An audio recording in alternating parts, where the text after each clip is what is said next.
میرے بیٹے بھی ہیں. کوئی یہ نہ کہے کہ رسول کا بھائی نہیں تھا, کوئی یہ نہ کہے کہ رسول کے بیٹے نہیں تھے.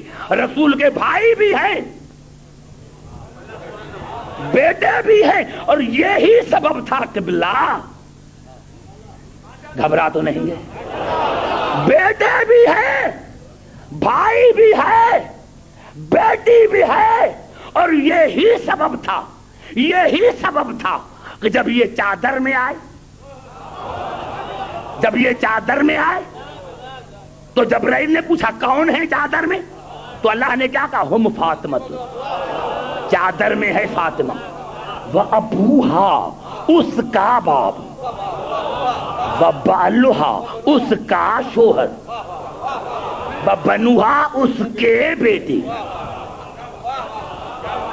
یا اللہ, یا اللہ, تو یہ کہہ رہا ہے کہ میرا رسول ابراہیم سے زیادہ غیرت مند ہے, اور انا اغیر من ابراہیم, اور میں ابراہیم سے زیادہ غیرت مند ہوں.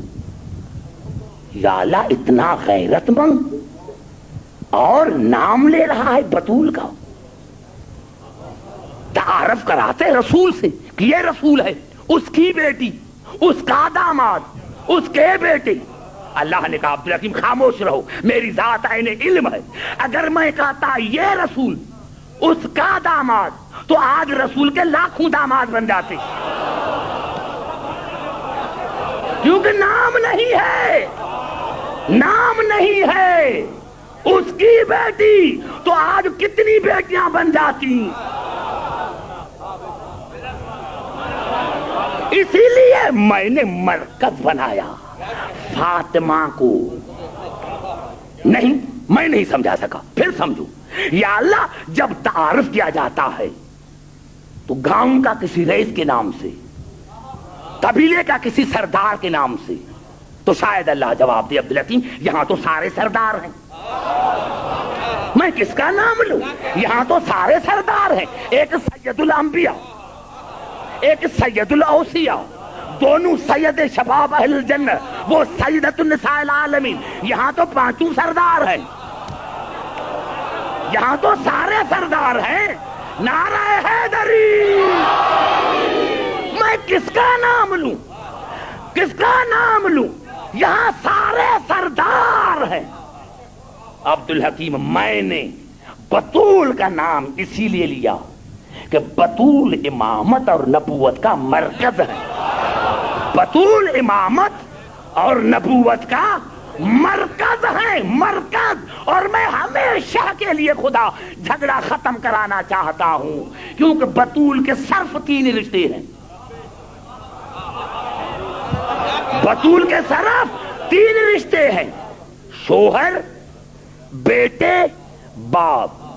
چادر میں آئی تو 3 رشتے, مباہلے میں گئی تو 3 رشتے, مباہلے میں گئی تو 3 رشتے. یہ ہے نبوت اور امامت کا مرکز. میں نے مرکز بنا کے, خدا نے ہمیشہ کے لیے کہا کہ میں جھگڑا ختم کرانا چاہتا ہوں کہ بطول کے ہیں 3 رشتے, باپ, بیٹے, شوہر, اور یہ ہے نبوت اور امامت کا مرکز. عبدالحکیم, اگر رسول دنیا سے چلا جائے تو امامت کے معاملے میں جھگڑا نہ کرو. جو بھی دعویٰ کرے اسی سے پوچھو کہ تمہارا بطول سے رشتہ کیا ہے.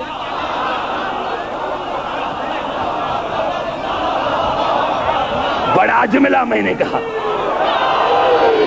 سمجھ میں آئی بات میرے دوستو؟ رسول دنیا سے چلا جائے تو جھگڑا کیوں کرتے ہو؟ جو بھی دعویٰ کرے کہ میں رسول کا وارث, تو اسی سے پوچھو کہ تمہارا بطول سے کیا رشتہ ہے, کیونکہ بطول کے تھے 3 رشتے, باپ تو چلا گیا, اب رشتے بتے 2, یا شوہر یا بیٹے. اب دیکھو جا دعویٰ کرا ہے وہ کون ہے. اگر ان دونوں رشتوں میں سے نہیں تو سمجھنا وہ جھوٹا ہے.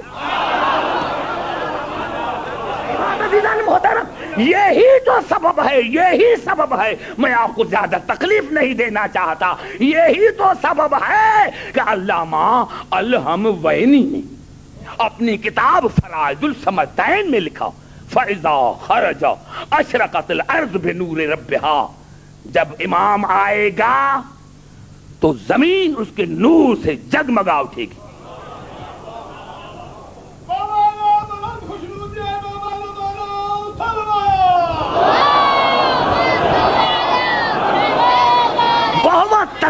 لہو ارض، زمین اس کے پاس سمٹ کر آئے گی.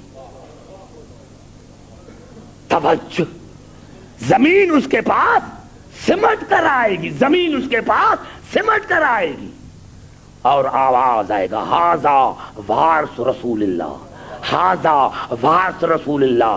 دنیا اس ندا والے سے پوچھے گی آپ کو کیسے پتا چلا کہ یہ ہے وارث؟ یہ ہے علامہ الحموینی فرائض الصمتین میں. تو وہ ندا دینے والے کہے گا ولا یکون لہو ذل، دیکھتے نہیں ہو کہ اس کو سایہ نہیں. کتنا بڑا جملہ میں نے کہا، دیکھتے نہیں ہو کہ اس کو سایہ نہیں. ارے سائے نہ ہونے سے پتا چلا کہ رسول کو بھی سایہ نہیں، وارث بھی وہ ہو جس کو سایہ نہ ہو.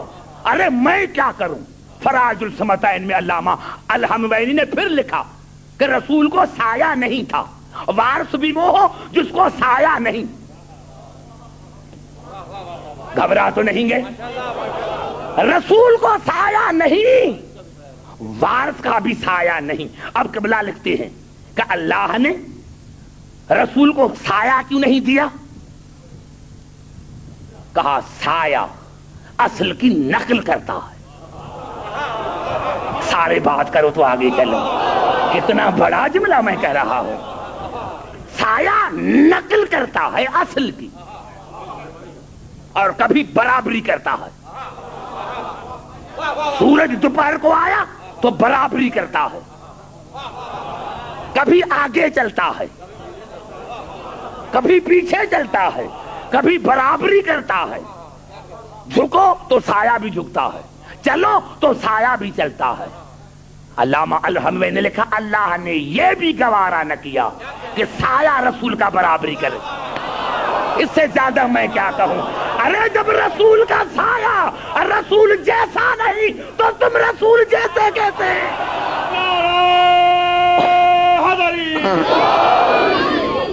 سمجھ میں آئی بات عزیزان محترم نوجوانوں؟ اب دوسرا اس نے سبب قبلہ لکھا کہ اگر رسول کو سایہ ہوتا تو ہو سکتا ہے کہ کبھی صحابوں کا پاؤں سائے پر آ جائے. اللہ نے یہ گوارا نہ کیا. اللہ نے یہ گوارا نہ کیا کہ کسی صحابی کا پاؤں رسول کے سائے پر پڑے. ابھی بھی تمہیں پتا نہ چلا کہ اصحاب میں اور اہل بیت میں کیا فرق ہے؟ ارے اصحاب وہ ہوتا ہے جس کے پاؤں سائے پر نہ پڑے، اور اہل بیت وہ ہوتے ہیں جن کے پاؤں مہر نبوت پر.